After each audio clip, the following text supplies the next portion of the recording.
Well, it's now 3 minutes after, and I know that Tori is a really busy person. So James and Stephen are our co-leads for this committee. I'm the coach, Jennifer Roberts. I'm in Charlotte, and I want to welcome everybody. I'm going to let the co-leads take it away and decide whether they're going to ask questions or Tori's just going to go for it. And and you all can introduce Tori too. Tori has been a part of election cybersecurity for a while, and he was a terrific speaker for I think 4 of our town halls. Is that right? Yeah. And the audience has loved the way that he can explain stuff. So um, I'll let James and Stephen take it away. Well, Torry, thanks again for taking the time. I know how incredibly busy you are.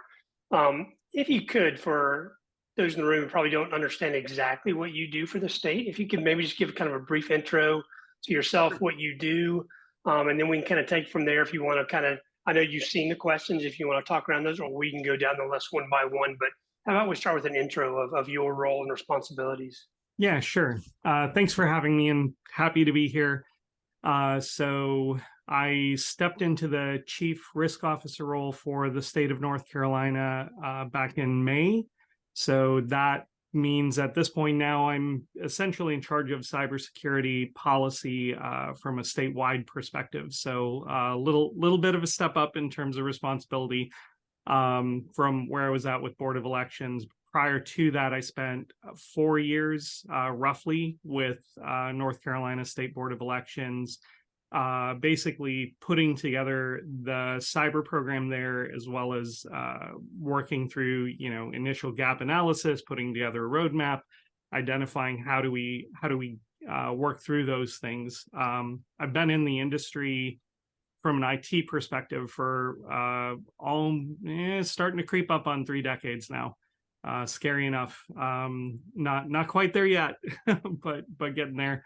I've had a focus in cybersecurity for around 10 of those, but been doing cyber longer than that. It's just when you do the career flip and actually decide to go into cyber, that's been about 10 years.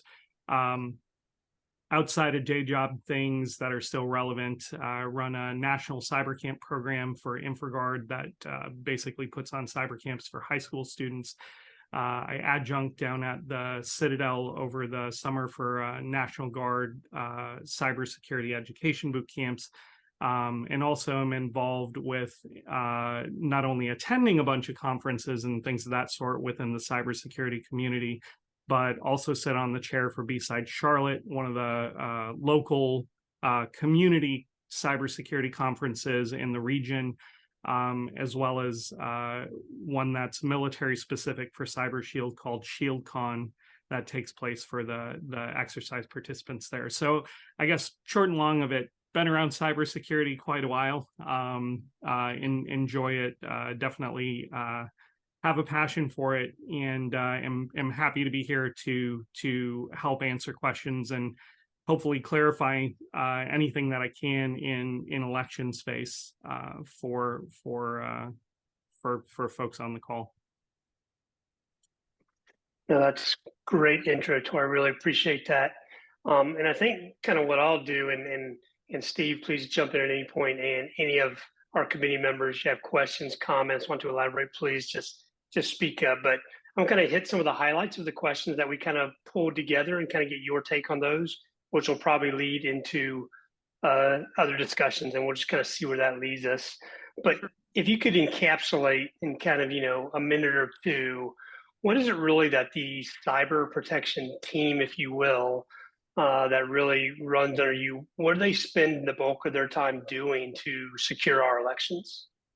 Yeah, so within Board of Elections at the state level, you're looking at a collaboration between a bunch of different folks, but centered around the IT and security components that exist within the State Board of Elections. And they're really responsible for not only maintaining all of the infrastructure, such as the voter registration systems and the servers and software that go into that, but also monitoring from a cybersecurity standpoint, ensuring that things have proper patches, proper updates, that, firewalls are in place, antivirus, or otherwise known as EDR now, is in place on those systems, so that way we can really monitor and understand what's going on within the entire space, not only at the ballot box, but on the back end office systems as well. So that involves not only the technical stack that I just mentioned, but also looking at helping with processes that involve auditing and certifying that devices are appropriate in terms of the election apparatus, that they have the right controls in place, they're not connecting to things, they're not interacting or doing things they're not supposed to do. And of course, along all of these is just day-to-day operations of security tools. So running through vulnerability scanning, making sure that endpoint protection that I just mentioned, that's up to date, that is actually doing what it's supposed to be doing. And of course, if anybody happens to get an alert on there, investigating those alerts and making sure that they're not anything of a material nature to where we would have to get involved and do something more along the lines of incident response. And then, of course, working with the rest of the state and federal partners, such as myself, the National Guard, emergency management, NCLGISA, which is North Carolina Local Government Information Systems Association. They're a huge partner when it comes to interacting and working with county boards of elections, because they're a lot closer to the county boards of elections than state board of elections is from an operational standpoint. So there's it might seem simple at the surface in terms of these are a bunch of IT folks and security folks just doing their thing, but there's a lot that goes into it and a lot of responsibility there. Seems like a pretty big responsibility. How big is your team? The team at Board of Elections, between full-time staff and contract staff, varies a little bit. So you can see it be in like the half dozen count, typically around in that number from an IT and security perspective. But then, of course, the state, where appropriate, will end up helping with those things as well. So the team can scale where it needs to. National Guard also is party to assisting with monitoring. Obviously, they're not present at polling locations or dealing with any of the election infrastructure specifically, but they are helping with monitoring typically on election days and around elections to make sure that all the state networks, to include Board of Elections and everything, are not being tampered with or have other problems. No, that's perfect. Does anyone else have any questions or comments on kind of that topic of roles, responsibilities from Torry's office? I don't want to jump into the next topic if we have some other. Yeah, Mary Jo. Oh, go ahead. So you said you jumped to the state level. So are you still doing the state Board of Elections job too? No, so State Board of Elections finally, thankfully, got allocated money. So they had a mandate to have a Chief Information Security Officer a few years ago, and that was finally funded with this budget cycle. So they're in the process of interviewing and selecting a CISO specific to Board of Elections. In the interim, the interim deputy state chief risk officer, and who is also the DIT chief information security officer, Eric Zach, is filling in on that role. And then Eric is working a lot more directly just because of how busy I am. So we're collaborating really close. So Eric and I talked through that a bunch, and I'm still in contact with the folks over there on a regular basis, such as in particular Karen and Pat, as well as Brett Kelly, who's the CIO. Right. I was going to, this is on our list of questions for later, but I think it sort of fits in here. I was going to ask about, you're at the state level, you mentioned the county boards, and a lot of the equipment is, owned and in custody of the counties. So I don't know what the interaction between the state and the county is. Does the state provide assistance for the counties? The monitoring that you're talking about, does that go down to the county level? What's the relationship between state and county? Yeah, great question. So the county in particular owns and operates, I would say, the ballot marking devices and the things that are closest to the folks voting. The state really works through the validation and certification of the voting equipment that's being used. So this is, I think, again, getting into one of those later questions, but essentially, so you have the federal apparatus, which goes through and they do their evaluations and they certify voting equipment.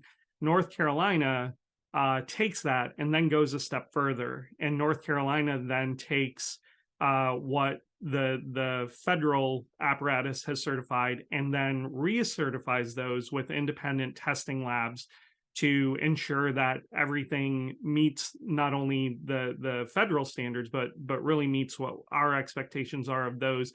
And then the State Board of Elections is responsible for making that determination once those results come back. So that starts driving what the policies are from which hardware can be purchased, which hardware is going to be used down at the county level. And then once those devices are certified, then the county gets to choose. So there's a couple of different vendors that are permissible within the state that have met the criteria in order to be listed for purchase for the counties.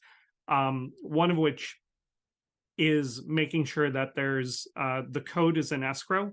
I think that's an important thing to mention from a security perspective is the vendors are required to do an escrow for their code base. So in the event that there is a problem and we have to investigate that or go back and look at that, we absolutely have the option to do that.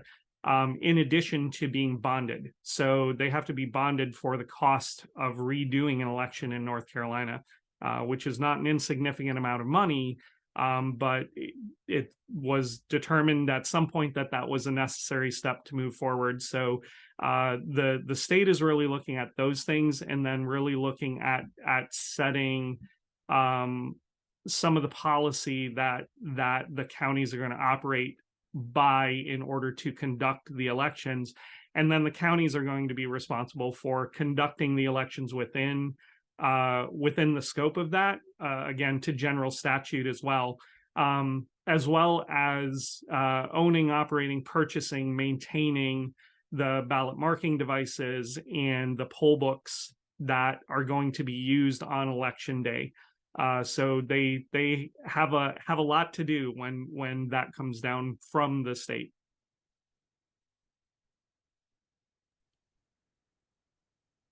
Thanks for that. That's great detail. Was there another comment?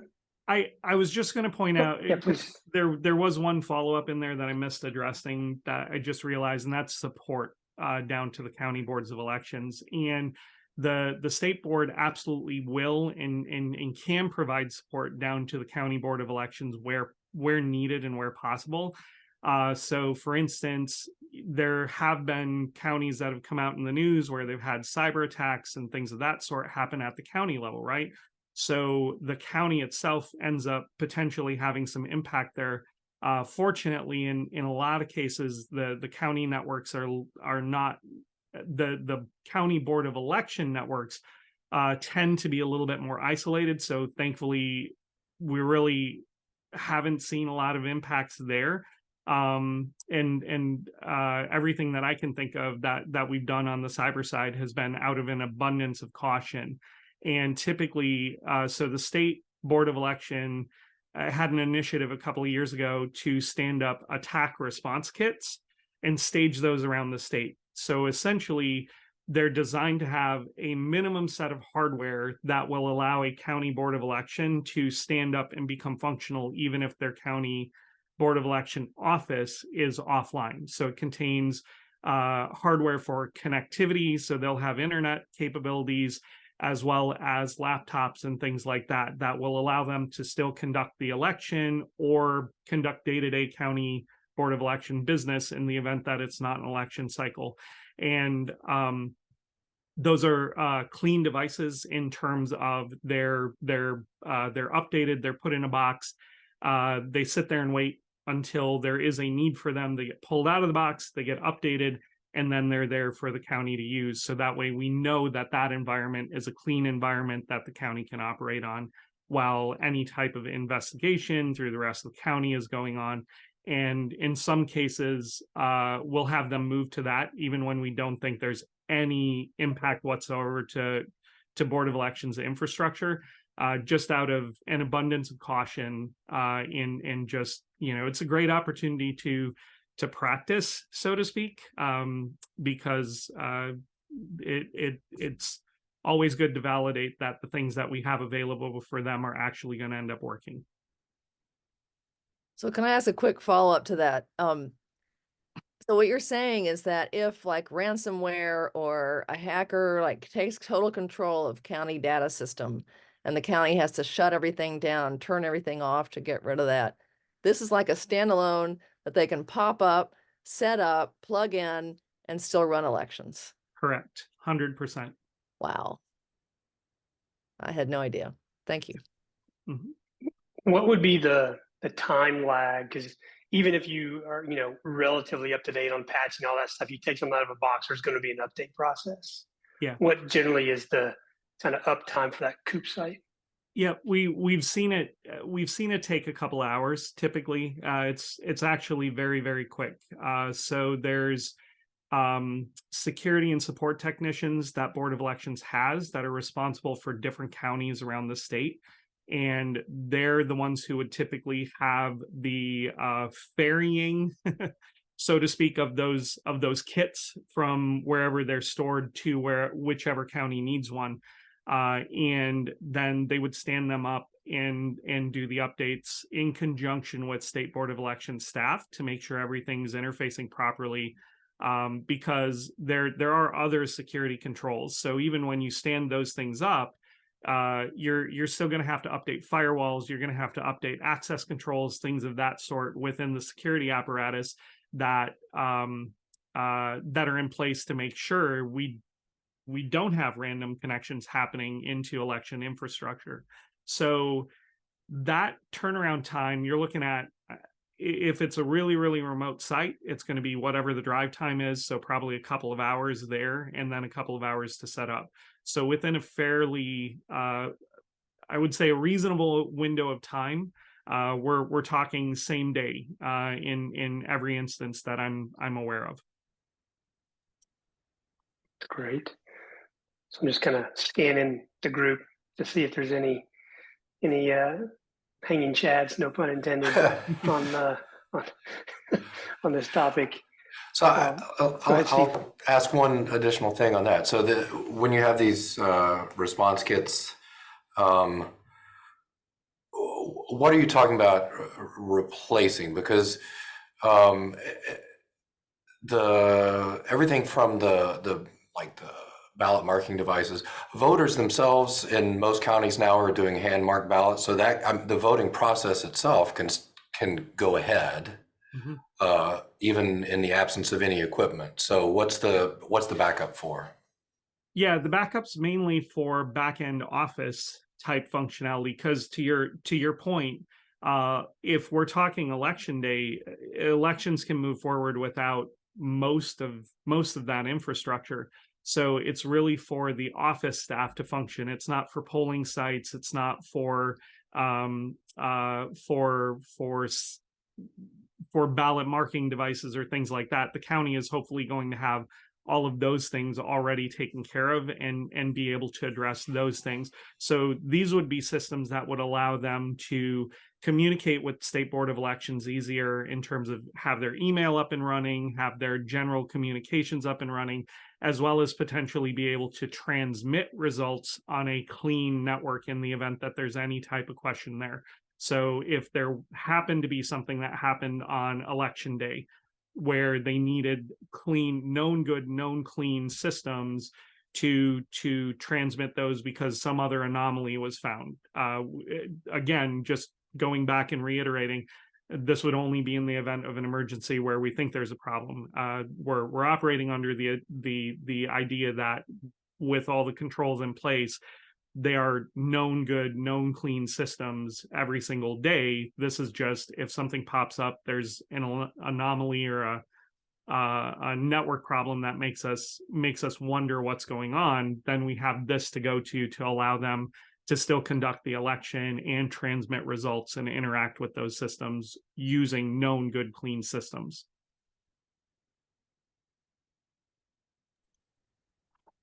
Great. I'm going to transition. Oh, did you have something, Mary Jo? Yeah, it's just, so I'm a professor at UNC Charlotte, and I teach about elections, and I always get this question when I talk about like secure elections, and students will say, well, but somebody hacked into that system. How do we know they didn't actually hack into the voter database? So you've got these new clean stand-up things to run elections. But how do you know that they haven't gotten into the voter database? Yeah, no, great question as well. So you're looking at in I think the first part of that is it's separate systems, right? So your ballot marking devices versus your voter registration systems and your poll book systems, they're not the same device. So that's a start. And then we start building up from there in terms of the different controls that are in place on it. So when we start talking about the voter registration database, which is housed at the state, that system is then, so one, it's housed at the state. So even if there's a situation at the county level, there's a whole nother set of security controls and security protections in place to where even if an individual county is impacted, what's over here at the state level is protected by those extra measures between monitoring, between endpoint protection, between multi-factor authentication, between all of those other access controls that go into that, going back to the what I had mentioned about even the clean kits that we would potentially deploy in the event that there's some problem there, to also include like hurricane impact. We've actually the ARCs have not been deployed just for cybersecurity. It's been for any type of impact, which is their purpose. So the controls at the state level are going to be an additional layer on that before you can even get to voter registration data. And the way that system is set up is the counties have to log into systems at the state level to be able to get access to that. So there's that extra layer is really the piece that helps with that, heavily monitored and heavily secured. In addition to all of that, there's also audit activities that go on. So in the event that there is some weird activity that somehow gets through technical security controls, there's still your staff have their own processes that they're supposed to be running that are standardized. So everybody's trained on those, familiar with those, and should be operating by those. In addition to that, then there's audit activities that happen to identify any type of anomaly that might be in that data set, which would then get investigated, tracked down to a root cause, and corrected. So I think that's really the foundations of where that becomes a very difficult task to quote unquote hack the voter registration database or do something like that. I have a follow-up. Yeah, I have a follow-up since we're talking about voter registration lists. For a while, we were part of a national network where you could connect so that you knew that your voter wasn't also voting in Massachusetts, and we're no longer on that network. So how are we now checking to make sure people aren't double voting from different states? So that's a great question, and that's probably going to have to be a follow-up to maybe Karen or Patrick probably Pat Gannon to see what that is, because that change happened after I was no longer there. That said, it I would say it's certainly more of a challenge, because if you think about it just logically, you have a system that's specifically designed to deconflict that voter registration data across different states. So not having access to that, we're in many ways relying on your honor systems where people have updated their registration. And that's not to say that they wouldn't get caught. So I think it's important to understand where those controls are still going to play a big part is in the audit and the validation processes that have existed even before Eric existed, right? So there's still validation, there's still checks that go in to make sure that the residence matches and the voter registration data matches, and that there's no anomalies that are coming up in that process. So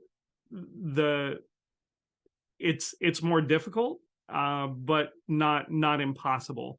In the event that there's any type of anomaly that comes up in that space, then the nice thing with North Carolina Board of Elections is having a dedicated investigations team, which would actually then take that and they would do boots on the ground, so to speak, investigations to track down, is there an activity related to voter fraud going on? Is somebody double voting? Is somebody, maybe their registration isn't where it's supposed to be? And as far as I know, even today, North Carolina is the only state with an investigations team that's dedicated to elections. So Eric was in place when you were working with the state, is that right? Yes, it's my understanding that was there for at least a limited amount of time. So, do you know if there were issues with it, or was it hard to maintain, or what went into the decision to pull out of that? I don't know. Unfortunately, I can't speak to that one. Okay. Yep.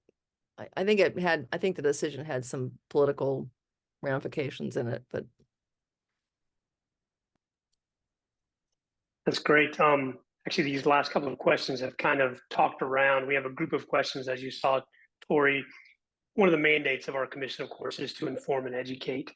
And so we have a series of questions here about how do we educate the public on how things really work within our election equipment staff.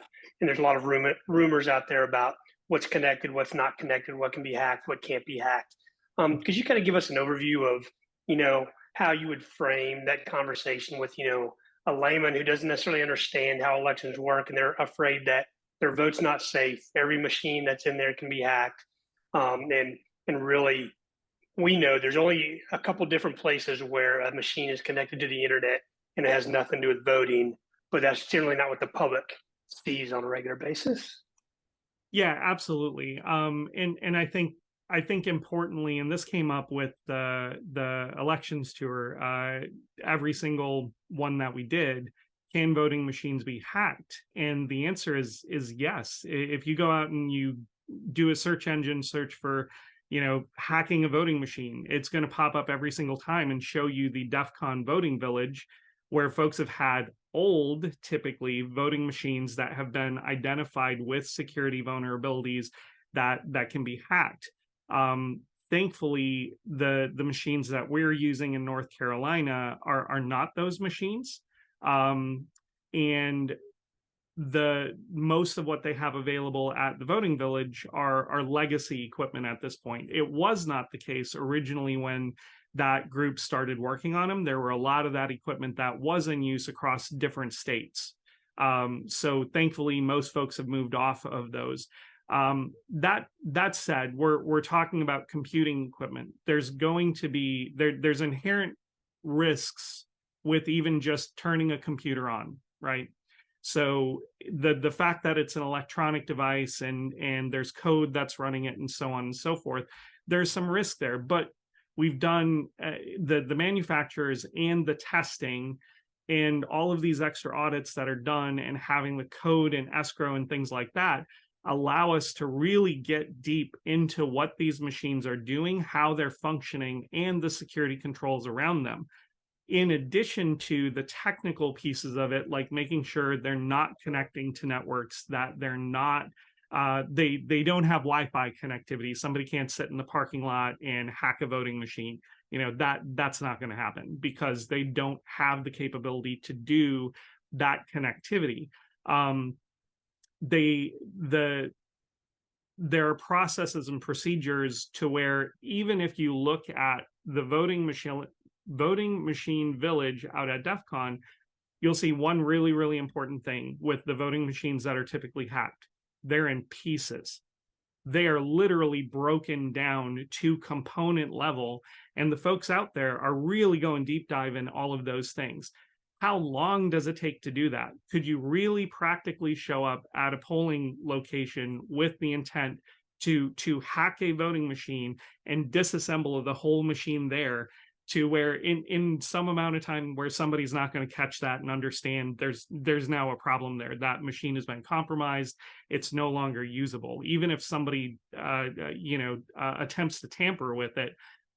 So that's why observers, poll workers, things like that, those are important controls as well. And it's really important that we have folks who are willing to volunteer for that and watch these things, make sure that somebody's not showing up at polling stations and trying to do something to tamper with them. Let's assume all of those things somehow fail. We somehow have a technological failure there. You still have your logic and accuracy testing activities that take place before the election day, and your audit activities post-election day, which are looking at those devices, making sure that the ballots are coded right, that when people go to run their ballots and their ballots get counted, all of those things are lining up. The output match, or the input matches the output. And then in addition to that, with the audits afterwards, that audit process is now actually looking at the real election data and making sure that aligns too. So even if there's a technical control failure, you still have a lot of different controls in place and process and procedure at the county board of election level, as well as the state board of election level, to catch anything that might even look like an anomaly.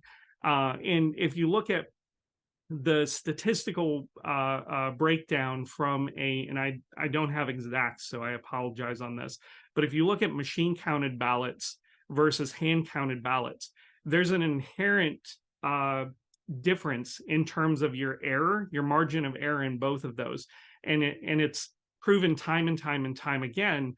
The automated counting has a fraction of a percentage point of margin of error, whereas hand-eye count ballots have somewhere between a 4 and a 5% error by default, because it's humans looking at and counting and potentially making a mistake. Maybe somebody filled a checkbox in weird, or maybe they didn't do it in a way that makes it very clear what they were trying to mark, and it gets interpreted a different way. Or after somebody's been staring at 1,000 ballots, they make a mistake because they just make that mistake. They've been looking at these things and counting them for so long.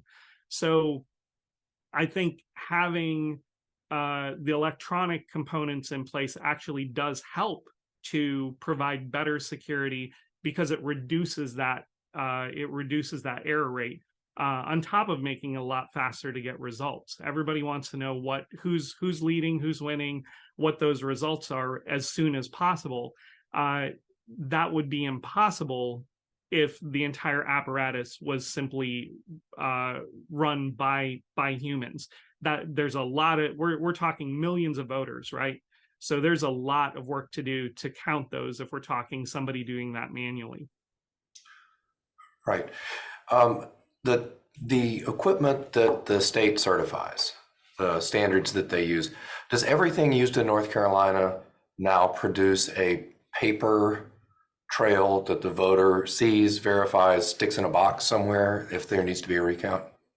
All 100 counties at this point and for a while now. I'm not exactly sure the dates on it, but I know all 100 counties have paper ballots. Even if they're using a ballot marking device to mark it, it's still going to give them a physical paper ballot. And that's going to also help with audit and recount.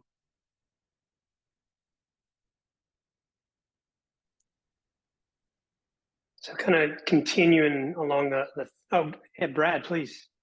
Sorry. I think one of the things that I've heard from people is, the confusion that was created by reporting early voting versus election day voting, and how those totals seem to, and the timing of that and the lack of uniformity there.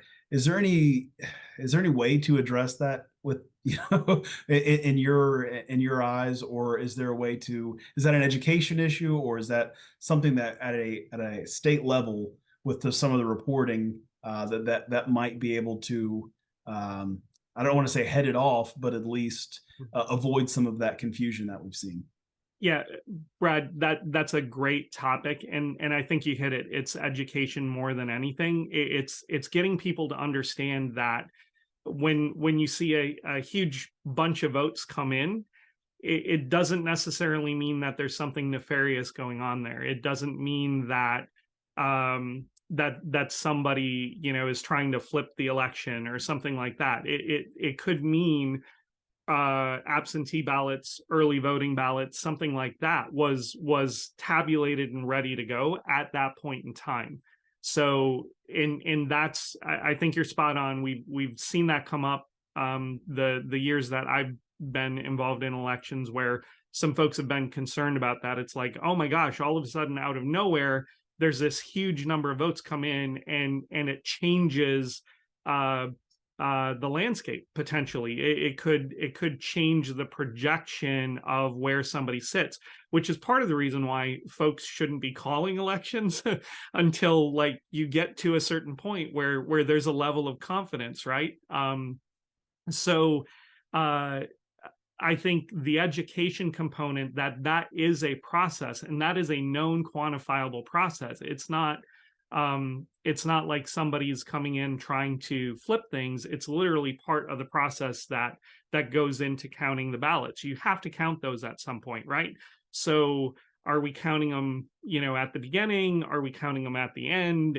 Does it happen to be that we can't actually tabulate those until polls close?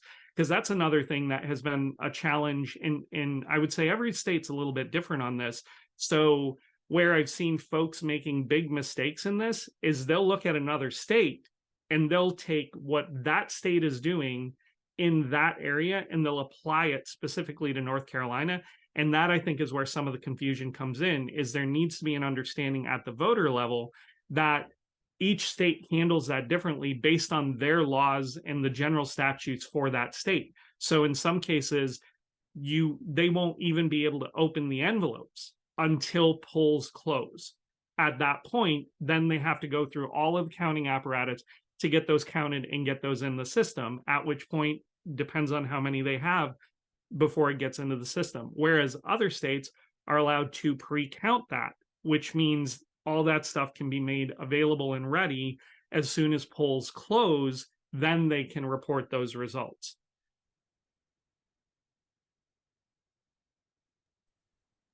Thank you. Yeah, kind of continue along the line of education, informing the public. One of the great resources out there that does that is the state and county, in some cases, websites that give tons of information leading up to and as elections are ongoing. Are there any concerns to the veracity and security of those web portals, especially as we approach a big federal election season? Yes and no. In a way, I'm going to qualify this, of course. So always concerned, because there's we're always trying to stay vigilant. We are always trying to keep on top of vulnerabilities coming out. and making sure things are properly secured, properly patched. When it comes to the websites are completely independent of any of the voting systems and apparatus infrastructure, all of that stuff. So I think that's a first premise that's really, really important there, because we've seen some very unfortunate misinformation. I mean, you get into this thing, is it malinformation that's all over the place now. Keep creating those. So call it what you will in that space. Patently false information about voting apparatus and votes being changed, and supposedly folks having evidence of it, when realistically we went down those rabbit holes just to double check and basically to prove that information wrong. And we're able to do it because they were literally taking website infrastructure and equating that to votes and using that to lie about votes being changed and invent numbers that simply didn't exist. And through that process, it became very clear that having these systems separate and independent is really important, because we can then make that distinction. We can say with confidence that if the website, state or county, goes down during election day, that is not something that in itself is going to have any impact on the election process, because it's other than what you mentioned, where people are getting their info there, right? That's the impact we're going to have, is folks trying to get to the website to look up their ballot, to look up their sample ballot, to look at election night's reporting data, things of that sort. Those are hugely valuable. And there's tons and tons and tons of people who go there on election day, to the point that at the state, at the very least, the infrastructure is ramped up to accommodate that load. So in a lot of cases, if there's delay or things like that, it literally just might be because there's tons of people going to try and look at those results, and the site might be a little bit slow, because when you have 1 million people hitting the same website at the same time, it's a little bit of a load for those servers to handle. And we've got the security in place where we are actively monitoring and actively watching all of that on election day, as well as all of the back-end infrastructure.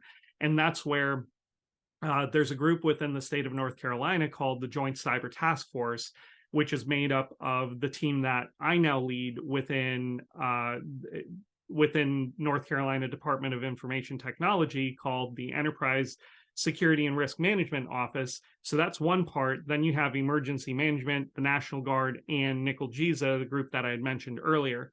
And all of us, including federal partners, come together to partner and work together on election day to ensure that we're monitoring the appropriate systems, and we're getting any type of we're getting situational awareness around what's happening, not only in North Carolina, but across other states too. So if there's another state that's having a problem, we're probably going to be aware of it, and we're going to be double checking all of our stuff to ensure that we maintain the integrity, we maintain the uptime on those resources, and we don't have any weird things going on that could possibly impact the election, and hopefully keep everything up so we don't have confidence issues at the voter level as well. So one of the concerns there with the official websites was people getting in to spread misinformation. Have you seen that people attempting to do that? It seems like misinformation on social media is so rampant. I don't know if they would target the state systems. And I'll have a follow-up for that too, but I'll let you. Yeah. No, great question. And I would say just as a function of having my own web infrastructure, happens on a day-to-day basis. There's always groups, whether or not they're doing it specifically for the purpose of elections or not, every single day, all day long, there's attacks that are hitting web infrastructure constantly. And so the bad part is that's happening, and we know that's going to happen. So in some ways that's kind of a good thing, because we know it's happening, so we have to protect for it, right? We have to have those controls in place. We have to have protection against those types of things happening. So we use web application firewalls. We have a team within the state that's responsible for maintaining the websites, which it's their job to be up on this stuff and their job to be understanding of what new web technologies are out there that can be leveraged to keep these sites safe. So in order for an attacker to successfully do this, they would have to jump through a huge number of hoops to be able to get to the back end infrastructure at literally like an administrator level, to where somebody would be logging in and doing an update manually in order for that to be even an option. Them coming in through some type of an exploit or whatnot, for the most part, again, I'm caveating because there's always true 0 days where there's no update for those things. And in a lot of cases, the tools and tech that we have in place also protect against those, just because of the very nature of what they're doing makes it very difficult, even if there is a 0 day that's out there, for those to be successful on the infrastructure, because they're filtering a bunch of the garbage data that an attacker might send through to try and break into a website. All that stuff is likely not going to make it to the website, because the web application firewalls are going to filter a lot of that out. All right. My follow-up then had to do with misinformation from other sources, social media, that sort of thing. A lot of talk these days about AI. Is there anything that we should be concerned about, or is it just easier spreading of misinformation? And does the state even have a role in dealing with that? Yeah, so a couple things on that. So at the state level, we're currently working on an AI policy for how that's going to be used within the state. That's going to be an important foundation of how the state uses this new technology. But when we're talking about AI in context of what this looks like for the misinformation and things of that sort that I mentioned a little bit ago, it's hugely troubling. It's very, very much a worry, because and I would say it's beyond even elections, because you can now go and generate images, you can generate video, you can generate audio content that impersonates someone, which to the comment earlier about social media being a rampant place for this, because there is no easy way to validate that information. So it becomes a situation where someone who wants to cause disruption, wants to cause and sow disarray at the elections level, or misinformation, and cause people to be confused, misguided, whatever that is. AI is a tool that they can unfortunately now use to accomplish those goals. And we're very limited in what we can do in order to stop some of that from happening. So for instance, we can always submit takedown requests to Facebook, to X, formerly known as Twitter, so on and so forth. We can take those actions and ask that the content be removed, but we can't remove it. We don't control it. Somebody else put it up there, and somebody else is going to have to take it down. So for the duration that exists, that misinformation is out there, and there's likely going to be fallout from that, whatever that ends up looking like. So it's a huge concern. When it comes to a voter and like how do they navigate around that, one of the best things they can do is look at the official and for the official sites and accounts and things of that sort on social media or the website, whatever that happens to be. Be skeptical of information that is put out there that is attempting to elicit an emotional reaction. Because if you look at a lot of the misinformation that's out there, so much of it is trying to get people to have that emotional response. They want them to get angry. They want them to, in a lot of cases, it's get angry about what is taking place, right? So how do you, so the way that you have to counter that is folks need to understand that is possible. And then they need to understand, they need to do a little bit of research. They need to look for good sources of data, hopefully multiple credible, trustworthy sources of data on it.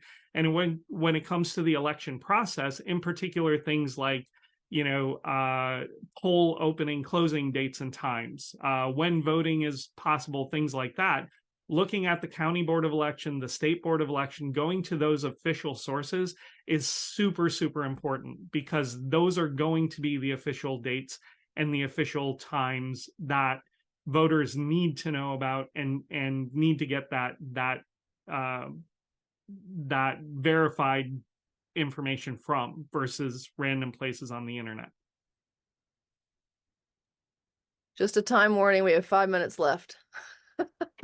Mary Jo, I think you had a question or a comment. Well, sort of. So, James, you had asked Torry a question about voters, I don't know, getting the wrong information from the state website. And I was just wondering what you were referencing. I guess maybe I missed something that happened.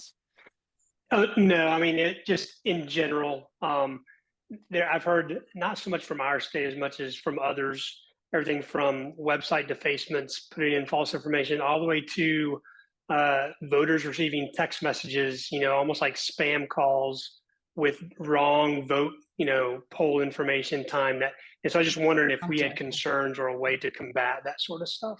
Gotcha. Okay. Thanks for clarifying. Yeah, absolutely.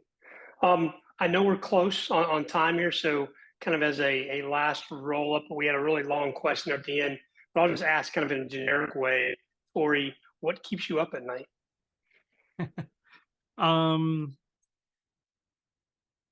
Without even, I'm hesitating now, but without a hesitation, funding. And I think that's across the board, because there's a cost to keeping these things up online, secure, and without that, it becomes more and more and more difficult to do this kind of work in a manner that is effective when we're combating all kinds of different folks. So this is a space where we do have to be concerned about the nation state threat actors. There's a lot of places where that's not a day in and day out concern. Like you don't have to invest and have the kind of tools and technology to counter that. In this space, we need to pay attention to it. We need to understand what that is. And we have to have the tools, technology, people, capabilities to ensure that we can counter those threats. So we're in many cases, we're underfunded in some of those spots that I would like to see have more funding, and obviously through budget requests and budget cycle, General Assembly asks and things like that, we're of course going to hope that we get a little bit more there to help shore some of those things up. That said, even in the ask of, it's always about, can we get a little bit further? There's a good solid core of what we have, and it's just in making sure that long term we can maintain that core technology. The add-ons and the extra is nice to have, but the core technology is essential. We have it. We just need to make sure that it remains there. The other thing from an election standpoint is making sure that there's enough people coming out volunteering as poll workers, observers and poll workers. That's a huge thing. Especially, anybody who happens to be skeptical, go and learn about it. You're going to get trained. You're literally going to see the back end of how this stuff comes together and get educated on the processes that exist to help make elections work and make our democracy function. So I think those are really really key things. Outside of that, in particular with Board of Elections, the mis and disinformation, which we already hit on, related to AI, and even outside of AI, we were already struggling in that space just because there's a lot of people who have wanted to cause confusion and disarray. And they've been successful in doing that, as is evidence of us even having this conversation today, as a result of where things have gone within the elections apparatus over the past 5-6 years, in particular. So I think that is going to be a very critical space going forward as well. Great. I want to jump in before we run out of time here and thank you for taking the time to be with us. The more I look into things, the more I hear from you, the more sort of pleased I am with being in the state of North Carolina. I think we do a lot of things right. I think we do a lot of things better than many other states. Not that it's a competition. But I thank you for your time today and for the work you've put into this throughout your career, and hope we can talk again in the future. Yeah, definitely. Torry is definitely a star. And before our professors ask you to speak to their class, I want to add my thanks as well. And one more thing for the committee before we break. One of the ways we're going to seek public input is we'll have access to some of the polling that Elon and Meredith and some other of our polling places have, because Michael Bitzer has some contacts. So this committee could think of 1 or 2 questions that you want to put out in a poll to get a sense from the public of how they feel about our cybersecurity or things that they think should be improved.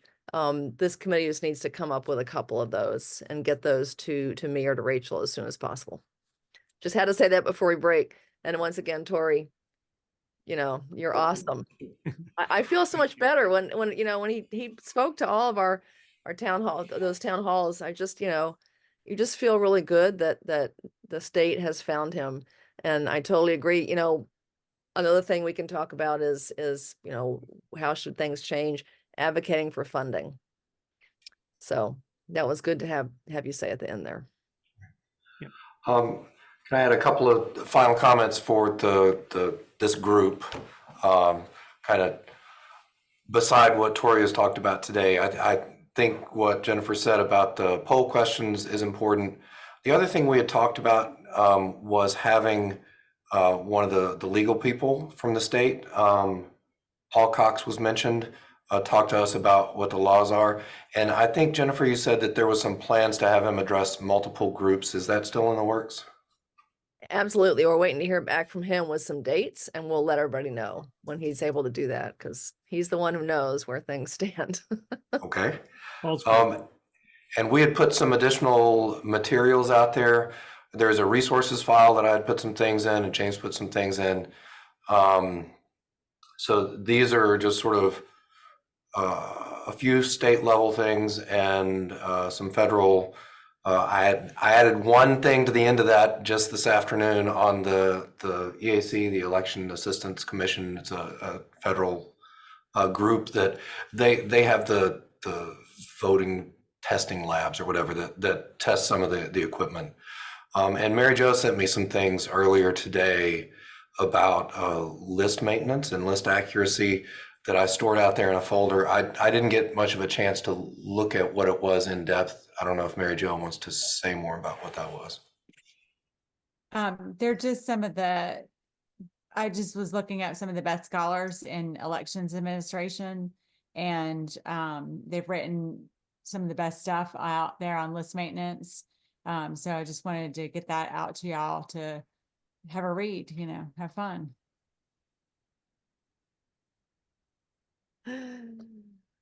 Perfect. Well, I think we've hit our time. Again, thanks everybody for coming in. I know everybody's busy, and we'll get, as we approach the next meeting, we'll get the notes posted for this and then the agenda for the next meeting. So everybody kind of knows what we're focusing on at the next go round. So thanks again, everybody. Thanks so much, everybody. Thank you very much. Torry will have to do coffee soon. Absolutely. Thanks for having me. Appreciate it. Thanks, Torry. Bye, everybody.